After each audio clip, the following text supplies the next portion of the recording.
ಆಗಿದೆ. ರಣಮಳೆಗೆ ಪ್ರಾಣಹಾನಿಯ ಸರಮಾಲೆಯಾಗಿದೆ. ವರುಣಾರ್ ಭಟಕ್ಕೆ 6 ಜೀವಗಳು ಬಲಿಯಾಗಿದ್ದಾವೆ. ಕೆಲವೇ ಕ್ಷಣಗಳಲ್ಲಿ ಮುಖ್ಯಮಂತ್ರಿ ಸಿದ್ದರಾಮಯ್ಯ ಸಿಟಿ ರೌಂಡ್ಸ್ ಮಾಡ್ತಾರೆ ಅಂತ ಹೇಳಲಾಗಿದೆ. ಸಿಎಂ ಭೇಟಿಗೂ ಮುನ್ನವೇ ಅಧಿಕಾರಿಗಳು ಅಲರ್ಟ್ ಇದ್ದಾರೆ. ರಾಜಕಾಲುವೆಗಳನ್ನ ಕ್ಲೀನ್ ಮಾಡಿಸ್ತಾ ಇದ್ದಾರೆ ಅಧಿಕಾರಿಗಳು. ಗಡ್ಡಕ್ಕೆ ಬೆಂಕಿ ಬಿದ್ದಾಗ ಬಾವಿ ತೋಡೋದಂದ್ರೆ ಇದೇನೆ. ಈಗ ರಾಜಕಾಲುವೆಗಳನ್ನ ಕ್ಲೀನ್ ಮಾಡಿಸ್ತಾ ಇದ್ದಾರೆ ಅಧಿಕಾರಿಗಳು. ಇಷ್ಟು ದಿನ ಏನ್ ನಿದ್ದೆ ಮಾಡ್ತಾ ಇದ್ರಾ? ಆಬ್ವಿಯಸ್ಲಿ ನಿದ್ದೆ ಮಾಡ್ತಾ ಇದ್ರು ಅಂತ ಆಯ್ತಲ್ಲ ಅಲ್ಲಿಗೆ. ಈಗ ಅಧಿಕಾರಿಗಳು ಭೇಟಿ ಕೊಟ್ಟು ಅಲ್ಲಿ ರಾಜಕಾಲುವೆಗಳನ್ನೆಲ್ಲ ಕ್ಲೀನ್ ಮಾಡಿಸ್ತಾ ಇದ್ದಾರೆ. ಈ ನಿದ್ದೆ ಮಾಡ್ತಾ ಇರೋ ಅಧಿಕಾರಿಗಳಿಗೆ ಈಗ ಎಚ್ಚರ ಆಗಿದೆ. ಕಳೆದ 3 ತಿಂಗಳಿಂದ ಏನ್ ಮಾಡ್ತಿದ್ರು? ಬೇಸಿಗೆ ಇದ್ದಾಗ ಏನ್ ಮಾಡ್ತಿದ್ರು? ಈಗ ಸಿಎಂ ಬರ್ತಾರೆ ರೌಂಡ್ಸ್ಗೆ ಅಂತ ಅಡಬಡಾಯಿಸಿ ಎದ್ದು 11 ಗಂಟೆಗೆ ಬಂದು ನಿಂತ್ಕೊಂಡು ಅಲ್ಲಿ ಅವ್ರ ಕೈ ಕೆಳಗಿನವ್ರಿಗೆ ಬೈತಾ ಇದ್ದಾರೆ. HBR ಲೇಔಟ್ನ 5ನೇ ಹಂತದಲ್ಲಿ ಸ್ವಚ್ಛತಾ ಕಾರ್ಯ ನಡೀತಾ ಇದೆ. ಸಿಎಂ ಡಿಸಿಎಂಗಾಗಿ ರೆಡ್ ಕಾರ್ಪೆಟ್ ಹಾಕಿ ವೇದಿಕೆಯನ್ನ ಕೂಡ ರೆಡಿ ಮಾಡಲಾಗಿದೆ.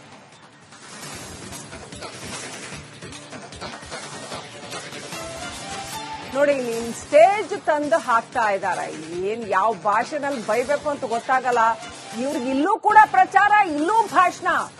ಜನ ಮುಳುಗ ಸಾಯ್ತಾ ಇದ್ದಾರೆ ನೀರಲ್ಲಿ. ಇಲ್ಲೂ ಕೂಡ ಪ್ರಚಾರ ಬೇಕು, ಇಲ್ಲೂ ಭಾಷಣ ಬೇಕು.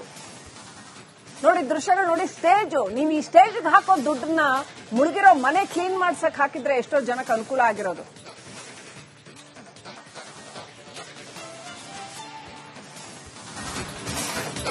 ಪ್ರತಿ ಬಾರಿ ಮಳೆ ಆದಾಗ್ಲೂ ಕೂಡ ಸಿಟಿ ರೌಂಡ್ಸ್ ಮಾಡ್ಬಿಡ್ತೀರಿ. ಆಮೇಲೆ ಏನಾಗುತ್ತೆ? ಮತ್ತೆ ಮಳೆ ಬರುತ್ತೆ, ಮತ್ತೆ ಸಿಟಿ ಮುಳುಗತ್ತೆ. ಅಷ್ಟೇ ಆದ್ರೆ ಯಾವುದೇ ಉಪಯೋಗ ಆಗ್ತಾ ಇಲ್ಲ. ಜನರು ಆಕ್ರೋಶ ವ್ಯಕ್ತಪಡಿಸ್ತಾ ಇದ್ದಾರೆ. ಹಾಗಂತ ಸರ್ಕಾರ ಸಮಾವೇಶ, ಮತ್ತೊಂದು ಸಾಧನಾ ಸಮಾವೇಶ ಅಂತ ಮಾಡ್ತಾನೆ ಇದೆ. ಆದ್ರೆ ಸಾಧನೆ ಮಾತ್ರ ಶೂನ್ಯ. ಹಳೆಯ ಸಮಸ್ಯೆಗಳಿಗೆ ಇನ್ನೂ ಕೂಡ ಪರಿಹಾರವೇ ಇಲ್ಲ. ರಾಜಕಾಲುವೆ ಒತ್ತುವರಿ ವಿಚಾರ ಎಲ್ರಿಗೂ ಗೊತ್ತಿದೆ ಏನಾಗಿದೆ ಅಂತ. ಪ್ರಭಾವಿಗಳ ಮೇಲೆ ಕ್ರಮ ಕೈಗೊಳ್ಳೋದಕ್ಕೆ ಆಗ್ತಾನೆ ಇಲ್ಲ. ಸರ್ಕಾರದ ಪೌರುಷ ಕೇವಲ ಹೇಳಿಕೆಗಳಿಗೆ ಮಾತ್ರ ಸೀಮಿತನಾ? ಒಂದು ಶೋ ಆಫ್ಗೆ ಮಾತ್ರ ಸೀಮಿತನಾ? ಈಗ ಇವರು ರೌಂಡ್ಸ್ ಬರೋದು ಜಸ್ಟ್ ಒಂದು ಶೋ ಆಫ್ ಬರೋದು, ಇಲ್ಲೆಲ್ಲ ನೋಡ್ದಂಗ್ ಮಾಡೋದು, ಅದು ಇದು ಮಾತಾಡೋದು, ಹೋಗೋದು ಅಷ್ಟೇ. ಏನಾಗುತ್ತೆ ಅದರಿಂದ? ಕೆಲಸ ಏನಾಯ್ತು? ಆಕ್ಷನ್ ಏನಾಯ್ತು? ರಿಸಲ್ಟ್ ಏನಿದೆ? ನಥಿಂಗ್, ಶೂನ್ಯ. ಕಳೆದ ವರ್ಷನೂ ಕೂಡ ಇದನ್ನೇ ಮಾಡಿದ್ರು. ಜನ ಹೀಗಂತ ಆಕ್ರೋಶ ವ್ಯಕ್ತಪಡಿಸ್ತಾ ಇದ್ದಾರೆ.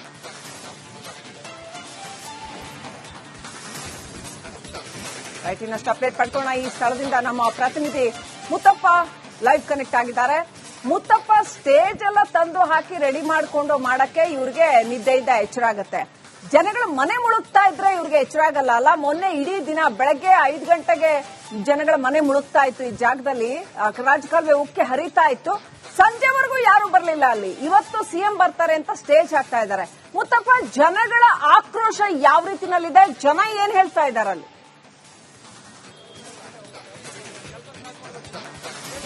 ಶ್ರೀಲಕ್ಷ್ಮಿ, ಈಗಾಗಲೇ ಸಾಕಷ್ಟು ಜನ ಕಾಂಗ್ರೆಸ್ನ ಕಾರ್ಯಕರ್ತರೆಲ್ಲರೂ ಕೂಡ ಈಗ HBR ಲೇಔಟ್ಗೆ ಬಂದು ಜಮಾಯಿಸಿರುವಂತದ್ದು. ಯಾಕಂದ್ರೆ ಇವತ್ತು ಅವರ ಸಿಎಂ ಅವರು ಸ್ಥಳಕ್ಕೆ ಬರ್ತಾ ಇದ್ದಾರೆ.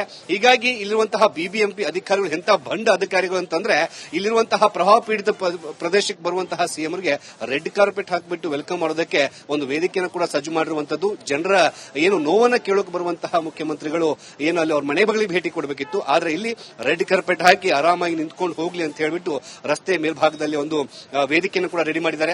ಜೊತೆಗೆ BBMP ಅಧಿಕಾರಿಗಳು ಈ ಇಡೀ ಲೇಔಟ್ ಮುಳುಗಿದಂತಹ ಸಂದರ್ಭದಲ್ಲಿ ಬಂದು ತೆಗಿಬೇಕಾದಂತಹ ಕಸನ ತೆಗೆದ್ರೆ, ಈಗ ಈ ಸಿಎಂ ಬರ್ತಿದ್ದ ತಕ್ಷಣ JCB ಮುಖಾಂತರವಾಗಿ ಸಿಎಂ ಅವರ ಕಣ್ಣಿಗೆ ಎಲ್ಲೂ ಕೂಡ ಗಲೀಜ್ ಕಾಣಿಸಬಾರದು. ಆ ರೀತಿಯಾಗಿ ಪಳ ಅಂತ ಹೊಳೆಯೋ ಹಾಗೆ ಕಂಪ್ಲೀಟ್ ಆಗಿ ಏರಿಯಾವನ್ನ ಕ್ಲೀನ್ ಮಾಡುವಂತಹ ಕೆಲಸ ಕೂಡ ಮಾಡ್ತಿದ್ದಾರೆ. ಜೊತೆಗೆ ಸಿಎಂ ಅವರು ಬಂದು ಹೋಗುವಂತಹ ಪ್ರತಿ ಪ್ರದೇಶದಲ್ಲೂ ಕೂಡ ರಸ್ತೆ ಗುಂಡಿಗಳು ಬರಬಾರದು ಅಂತ ಹೇಳ್ಬಿಟ್ಟು ಅಲ್ಲಿ ಕ್ಲೀನ್ ಮಾಡುವಂತಹ ಕೆಲಸ, ಜೊತೆಗೆ ಅಲ್ಲಿ ರಸ್ತೆ ಗುಂಡಿಗಳನ್ನು ಮುಚ್ಚುವಂತಹ ಕೆಲಸ ಕೂಡ ಮಾಡಲಾಗ್ತಾ ಇದೆ. ಇನ್ನು ಈ ಭಾಗದಲ್ಲಿ ನೋಡ್ತಾ ಇದ್ದೀವಿ, ಇದೇ ಒಂದು ರಾಜಕಾಲುವೆಯಿಂದಾಗಿ ಇಲ್ಲಿರುವಂತಹ 70 ಮನೆಗಳಿಗೆ ನೀರು ನುಗ್ಗಿರುವಂತದ್ದು. ಹೀಗಾಗಿ ಮುಖ್ಯಮಂತ್ರಿಗಳು ಇಲ್ಲಿ ಈ ಒಂದು ವೇದಿಕೆ ಮೇಲೆ ನಿಂತು ಈ ಒಂದು ಪ್ರವಾಹ ಪೀಡಿತ ಪ್ರದೇಶವನ್ನು ನೋಡಿ ಇಲ್ಲಿಂದ ವಾಪಸ್ ಹೋಗ್ತಾರೆ ಅನ್ನೋ ಒಂದು ಕಾರಣಕ್ಕಾಗಿ ಇಲ್ಲಿ ವೇದಿಕೆಯನ್ನು ಕೂಡ ಸಜ್ಜುಪಡಿಸಲಾಗಿದೆ.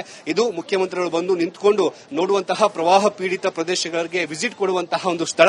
ಜೊತೆಗೆ ಈಗಾಗಲೇ BBMP ಅಧಿಕಾರಿಗಳು ಹೇಳಿರುವ ಹಾಗೆ ಏನು ಪ್ರತಿಯೊಂದು ಮನೆಗೆ 2,500 ರೂಪಾಯಿ ಪರಿಹಾರವನ್ನು ಘೋಷಣೆ ಮಾಡಿದ್ದಾರೆ. NDRF ತಂಡದ ಇದು ನಾರ್ಮ್ಸ್ ಪ್ರಕಾರ ನಾವು ಕೇವಲ 2,500 ರೂಪಾಯಿ ಕೊಡ್ತೀವಿ ಅಂತ ಹೇಳ್ತಾರೆ. ನನ್ನ ಜೊತೆಗೆ ಇಲ್ಲಿ ಮನೆ ಮುಳುಗಡೆ ಆಗಿರುವಂತಹ, ಜೊತೆಗೆ ನಿನ್ನೆಯಿಂದ ಮನೆ ಕಳೆದುಕೊಂಡು ಬೇರೆ ಕಡೆ ಹೋಗಿ ವಾಸವಾಗಿರುವಂತಹ ಜನ ಕೂಡ ಇದ್ದಾರೆ. ಸರ್, ಈಗ 2,500 ರೂಪಾಯಿ ಪರಿಹಾರ ಕೊಡ್ತೀವಿ ಅಂತ ಹೇಳ್ತಿದ್ದಾರೆ, ಏನ್ ಹೇಳ್ತೀರಿ? ಏನಕ್ಕೆ ಸರ್? ನಮ್ದು ಒಂದೊಂದು ಸಂಪ್ ಕ್ಲೀನ್ ಮಾಡ್ಸಕ್ಕೆ 1,500, 2 ಸಂಪ್ ಕ್ಲೀನ್ ಮಾಡ್ಸಕ್ಕೆ 3,000 ಆಗುತ್ತೆ. ದುಡ್ಡು ತಗೊಂಡು ಏನ್ ಮಾಡೋದಿದೆ ಸರ್? ನಮ್ಗೆ ಸಾಕು. ನಮಗೆ ದುಡ್ಡಿನ ಅಗತ್ಯ ಇಲ್ಲ. ನಮ್ಗ ಮಳೆ ಒಳಗೆ ನಾವು ಮನೆ ಒಳಗೆ ನೀರ್ ನಿಂತ್ಕೊಂಡು ರಾತ್ರಿ ಇಡೀ ಕಾಲ ಹಾಕಿದೀವಿ ನಾವು. ನಮ್ಗ ಅದು ಒಂದು ಸರಿ ಮಾಡಿಕೊಟ್ರೆ ನಮಗೆ ಸಾಕು. ದುಡ್ಡಿಂದು 2,500 ರೂಪಾಯಿ ಪರಿಹಾರ ಕೊಡ್ತಿದ್ದಾರೆ ಅಂತ ಹೇಳಿ. ಬೇಡ ನಮ್ಗೆ ಪರಿಹಾರನೂ ಬೇಡ, ಏನು ಬೇಡ. ನಮ್ದು ಪ್ರಾಬ್ಲಮ್ ಸಾಲ್ವ್ ಮಾಡಿದ್ರೆ ಸಾಕು ನಮ್ಗೆ. ಇದು ಇವತ್ತಿನ ಆಗಿರೋದು ಪ್ರಾಬ್ಲಮ್, ಮತ್ತೆ ಹಿಂದಿನ ಕೂಡ ಇದೇ ರೀತಿ ಮಾಡಿದ್ರು. ಇದೇ ಹಿಂದಿಂದ ಇದ್ದದ್ದೇ ಅದು. ಈಗ 4-5 10 ವರ್ಷದಿಂದ ಇದೇ ಸಮಸ್ಯೆ ಇದೆ. ಸಿಎಂ ಅವರು ಹೀಗೆ ಬಂದು ಭೇಟಿ ಕೊಟ್ಟು ಹೋದ ತಕ್ಷಣ ಎಲ್ಲ ಪರಿಹಾರ ಮುಗಿದೋಗುತ್ತೆ ಅನ್ಸುತ್ತಾ? ಗೊತ್ತಿಲ್ಲ. ಬಂದೋಗಿದ್ರು, ಬೊಮ್ಮಾಯಿ ಅವರಿದ್ದಾಗ್ಲೂ ಬಂದೋಗಿದ್ರು, ಆಶ್ವಾಸನೆ ಕೊಟ್ಟೋಗಿದ್ರು ಮಾಡ್ತೀವಿ ಅಂತ. ಏನೂ ಆಗಿಲ್ಲ ಇನ್ನೂವರೆಗೂ. ನೋಡ್ತಾ ಇದೀರಲ್ಲ, ಇಲ್ಲಾಂದ್ರೆ ನಾವೇನಕ್ಕೆ ಇಲ್ಲಿ ಬಂದ್ಬಿಟ್ಟು ನಿಂತ್ಕೊಳತ್ತಿದ್ವಿ. ಏನು ಸಮಸ್ಯೆ ಪರಿಹಾರ ಆಗ್ತಾನೆ ಇಲ್ಲ. ಕಾರ್ಯ ಪ್ರಗತಿ ಮುಂದೆ ಆಗ್ತಾನೆ ಇಲ್ಲ. ರೋಡ್ ನೋಡಬಹುದು, ರೋಡ್ ಮೇಲೆ ಇರೋ ಸಿಲ್ಟ್ ನೋಡಬಹುದು, ಮನೆ ಒಳಗಡೆ ಚರಂಡಿ ನೀರು ಬಂದಿರೋದು. ಮಳೆ ನೀರು ಬಂದಿದ್ರೆ ಓಕೆ ಸರ್, ನಾವು ಅರ್ಥ ಮಾಡ್ಕೊಳ್ತೀವಿ, ಪರವಾಗಿಲ್ಲ. ಎಲ್ಲಂತ ಹೋಗುತ್ತೆ ನೀರು, ಎಲ್ಲ ಕಡೆ ಸಿಮೆಂಟ್ ರೋಡ್. ಚರಂಡಿ ನೀರು ಬಂದ್ರೆ ಮನೆ ಒಳಗಡೆ ಇರೋದು ಹೇಗೆ ಸರ್? ಊಟ ಹೇಗೆ ಮಾಡ್ತೀರಾ? ರೋಗ ರುಜಿನ ಎಲ್ಲ ಹೇಗಿದೆ? ನಮ್ಮ ಪರಿಸ್ಥಿತಿ, ನಾವು ಈ ಮಳೆ ಬಂದ ಟೈಮ್ ನಲ್ಲಿ ಊರಲ್ಲಿ ಇರಲಿಲ್ಲ. ಮನೆಗೆ ವಾಪಸ್ ಬಂದು ನೋಡಿದ್ರೆ ಮೊಣಕಾಲುದ್ದ ನೀರಿದೆ. ಮನೆ ಒಳಗಡೆ ಕಾಲಿಡಕ್ ಆಗ್ತಾ ಇಲ್ಲ. ಅಲ್ಲಿ ಎಲ್ಲೆಲ್ಲೋ ಹೋಗಿ ಬೇರೆ ಯಾರು ಮನೇಲಿ ಬೇಡ್ಕೊಂಡು ಮಾಡ್ಕೊಂಡು ಒಂಚೂರು ಫ್ರೆಶ್ ಅಪ್ ಆಗಿ ಮಾಡಿ ಹೋಟ್ಲಲ್ಲಿ ತಿಂಡಿ ತಿನ್ಕೊಂಡು ಇನ್ಯಾರ್ದೋ ಮನೇಲಿ ಒಂದ್ ದಿವಸ ಇದ್ದು ಆಫೀಸ್ಗೆಲ್ಲ ರಜಾ ಮಾಡ್ಕೊಂಡು ಎಷ್ಟು ಫಜೀತಿ ಆಗಿದೆ ಅಂತ ಹೇಳಿದ್ರೆ, ಎಲ್ಲಾರು ಇಲ್ಲಿ ನಮ್ಮ ಮನೆದಾನ ಪರವಾಗಿಲ್ಲ, ನಮ್ಮ ಪಕ್ಕದ ಮನೆ ಒಳಗಡೆ ಅಡಿಗೆ ರೂಮಿಂದ ಹಿಡಿದು ಪ್ರತಿಯೊಂದ್ ಕಡೆಗೂ ಹೋಗಿದೆ ನೀರು. ಮುಖ್ಯಮಂತ್ರಿಗಳು ಈ ರೆಡ್ ಕಾರ್ಪೆಟ್ ಮೇಲೆ ನಿಂತು ನೋಡಿದ್ರೆ ನಿಮ್ಗೆ ಸಮಸ್ಯೆ ಗೊತ್ತಾಗತ್ವಾ ಅಥವಾ ನಿಮ್ಮ ಏರಿಯಾಕ್ಕೆ ಮನೆಗೆ ಬಂದು ನೋಡಿಲ್ಲ? ನನ್ನ ಒಪಿನಿಯನ್ ಕೇಳಿದ್ರೆ ಸ್ಟೇಜ್ ತೆಗೆದ್ಬಿಟ್ಟು ಕಾಂಪೌಂಡ್ ಮೇಲೆ ನಿಲ್ಸಿದ್ರೆ ಒಳ್ಳೇದಾಗ್ತಿತ್ತು. ಅವ್ರಿಗೆ ಗೊತ್ತಾಗ್ತಿತ್ತು ವಾಸ್ತವಿಕವಾಗಿ ಇಲ್ಲಿರೋ ನಿವಾಸಿಗಳದು ಏನೊಂದು ಅನಿವಾರ್ಯತೆ ಅನುಭವಿಸ್ತಿದ್ದಾರೆ ಈ ಚರಂಡಿ ನೀರು ಮನೆಯೊಳಗೆ ನುಗ್ಗಿದ್ರಿಂದ. ಆಯ್ತಾ, ನಮ್ಮ ಸ್ನೇಹಿತರು, ನಮ್ಮ ಪಕ್ಕದ ಮನೆಯವರು ರಾತ್ರಿ ಕೆಲಸ ಮಾಡ್ಕೊಂಡು ನೈಟ್ ಶಿಫ್ಟ್ ಕೆಲಸ ಮಾಡಿ ಮಲಗಿದ್ದವರು ಲ್ಯಾಪ್ಟಾಪ್ ಕೂಡ ತೇಲಾಡ್ತಿತ್ತು ಬೆಳಗ್ಗೆದ್ದು ನೀರಲ್ಲಿ, ಮೋರಿ ನೀರಲ್ಲಿ. ಅಂತ ದುರ್ವ್ಯವಸ್ಥೆ ಆಗಿದೆ ಈ ದೊಡ್ಡ ಮೋರಿಯಿಂದ. ಅಂತದಕ್ಕೆ 2,500 ರೂಪಾಯಿ ಕೊಡ್ತೀವಿ ಅಂದ್ರೆ ಪರಿಹಾರ ನಿಮ್ಗೆ? ಆ 2,500 ರೂಪಾಯಿ ಅದೇ ಇದೆ. ಯಾವ ನಿಧಿಯಿಂದ ಕೊಡ್ತಾ ಇರೋದು ಅವರು? ದುಡ್ಡು ಟ್ಯಾಕ್ಸ್ ಇಂದಾನೇ ಅಲ್ವಾ ಸರ್? ಅದು ನಾವು ಕಟ್ಟಿರೋ ಟ್ಯಾಕ್ಸ್ ಅಲ್ವಾ ಸರ್? ಪ್ರಾಪರ್ಟಿ ಟ್ಯಾಕ್ಸ್ ಇನ್ಕ್ರೀಸ್ ಮಾಡಿದ್ರು, ಎಲ್ಲಾನು ಇನ್ಕ್ರೀಸ್ ಮಾಡ್ತಾನೆ ಇದಾರೆ. ಅದೇ ದುಡ್ಡು ನಮಗ್ ಕೊಟ್ರೆ ಅದನ್ನ ನಾವು ಮುಟ್ಟಾಳ್ರ ಸರ್? ಇಲ್ಲಿ ಕೆಲಸ ಮಾಡ್ಕೊಂಡು ಹೋಗಿ, ನಿಮ್ ದುಡ್ಡು ಯಾರಿಗೂ ಬೇಕೇ ಆಗಿಲ್ಲ, ಭಿಕ್ಷೆ ಯಾರಿಗೂ ಬೇಕಾಗಿಲ್ಲ. ನೀವು ಬಂದಿರೋದೇನಕ್ಕೆ, ರಿಪ್ರೆಸೆಂಟ್ ಮಾಡಿರೋದೇನಕ್ಕೆ? ಡೆವಲಪ್ಮೆಂಟ್ ಮಾಡಿ, ಬೇಸಿಕ್ ನೀರು, ಸರ್ಕಾರದಿಂದ ಯಾವ ಗ್ಯಾರಂಟಿ ಕೇಳ್ತಿದ್ರ ಈಗ? ದಯವಿಟ್ಟು ನಮ್ಗೆ ಯಾವ ಗ್ಯಾರಂಟಿನೂ ಬೇಡ ಸರ್. ನಮ್ ಪಾಡಿ ನಮ್ ಬದುಕಕ್ ಬಿಡಿ. ನಿಮ್ದೇ ಲೇಔಟ್ ಇದು, ಬಿಡಿಎ ಲೇಔಟ್, ದುಡ್ಡು ಕೊಟ್ಟು ತಗೊಂಡಿದೀವಿ, ಆರಾಮಾಗಿ ಇರಕ್ ಬಿಡಿ ನೆಮ್ಮದಿಯಿಂದ. ನಮ್ಗೆ ಏನು ಬೇಕಾಗಿಲ್ಲ ನಿಮ್ಮಿಂದ. ಏನು ಇನ್ಫ್ರಾಸ್ಟ್ರಕ್ಚರ್ ಕೆಲಸಗಳನ್ನ ಶುರು ಮಾಡ್ಕೊಂತೀರಾ, ದಯವಿಟ್ಟು ಆ ಟಾರ್ಗೆಟೆಡ್ ಟೈಮ್ ಅಲ್ಲಿ ದಯವಿಟ್ಟು ಅದನ್ನ ಕಂಪ್ಲೀಟ್ ಮಾಡಿ. ಆ ಸಾಯಿ ಲೇಔಟ್ ಅಲ್ಲಿ ಏನಾದ್ರು ರೈಲ್ವೆ ವೆಂಟ್ ಕೆಲಸ ಮಾಡ್ತಿದ್ದಾರೆ ಸತತವಾಗಿ 3 ವರ್ಷದಿಂದ. ನಮ್ಮ ಲೇಔಟ್ ಪ್ರತಿನಿಧಿಗಳು ಗವರ್ಮೆಂಟ್ ಅಥಾರಿಟೀಸ್ ಜೊತೆಗೆ ಕಾಲಿಗೆ ಬೀಳೋದೊಂದು ಬಾಕಿ, ಆ ಲೆವೆಲ್ಗೆ ಫಾಲೋ ಅಪ್ ಮಾಡ್ತಿದ್ದಾರೆ. ಪ್ರತಿಯೊಂದ್ಸಲನು ಆಯ್ತು ನಾವು ಮಾಡ್ಕೊಡ್ತೀವಿ ಅಂತ ಬಿಟ್ರೆ ಒಂದು ಚೂರು ಪ್ರಗತಿ ಆಗಿಲ್ಲ.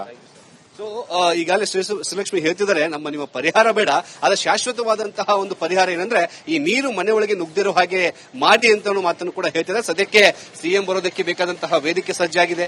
ಬಿಬಿಎಂಪಿ ಅಧಿಕಾರಿಗಳು ಕೂಡ ಬೇಕಾದಂತಹ ಕ್ಲೀನಿಂಗ್ ವ್ಯವಸ್ಥೆ ಕೂಡ ಮಾಡ್ಕೊಂಡ್ಬಿಟ್ಟಿದ್ದಾರೆ.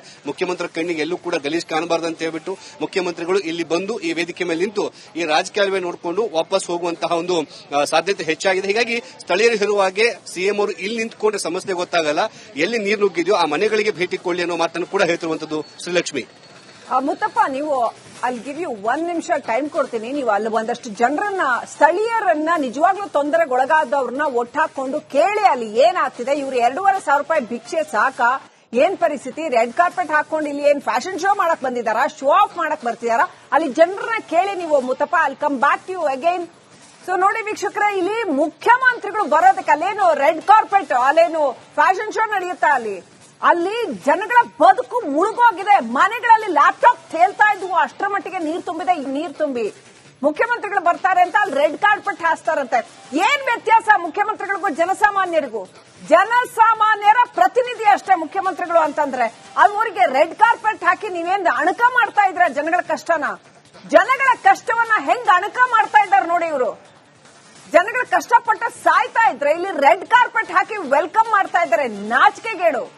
ಜನಗಳ ಕಷ್ಟವನ್ನ ಅಣಕ ಮಾಡ್ತಾ ಇದ್ದಾರೆ. ಅಷ್ಟೇ ಅಲ್ಲ, 2,500 ರೂಪಾಯಿ ಆ ಭಿಕ್ಷೆ ಯಾರಿಗ್ ಬೇಕು ಅಂತ ಕೇಳ್ತಾ ಇದ್ದಾರೆ ಅಲ್ಲಿ ಸ್ಥಳೀಯರು.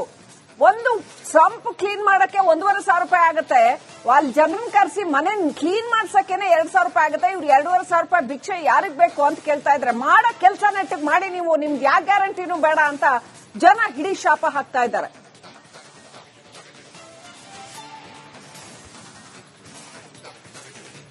ಸೊ ನೋಡ್ತಾ ಇದ್ದೀವಿ, ಸಿಎಂ ಸಿಟಿ ರೌಂಡ್ಸ್ ಹಾಕ್ತಾರೆ, ಅವರಿಗೆ ನೀರು ಕಾಣ್ಲಿ ಅಂತ ಅಲ್ಲಿ ವೇದಿಕೆ ಸೃಷ್ಟಿ ಮಾಡಿ ಅದ್ರ ಮೇಲೆ ರೆಡ್ ಕಾರ್ಪೆಟ್ ಸೃಷ್ಟಿ ಮಾಡಿ ಸುಮ್ಮನೆ ಜನಸಾಮಾನ್ಯರಂಗೆ ಮುಖ್ಯಮಂತ್ರಿಗಳು ಒಂದಿನ ಓಡಾಡಿದ್ರೆ ಕಾಣ್ದಿರೋದು. ಇಷ್ಟೆಲ್ಲ ಮಾಡಬೇಕಾದ್ರೆ ಅಗತ್ಯನೇ ಇರಲಿಲ್ಲ.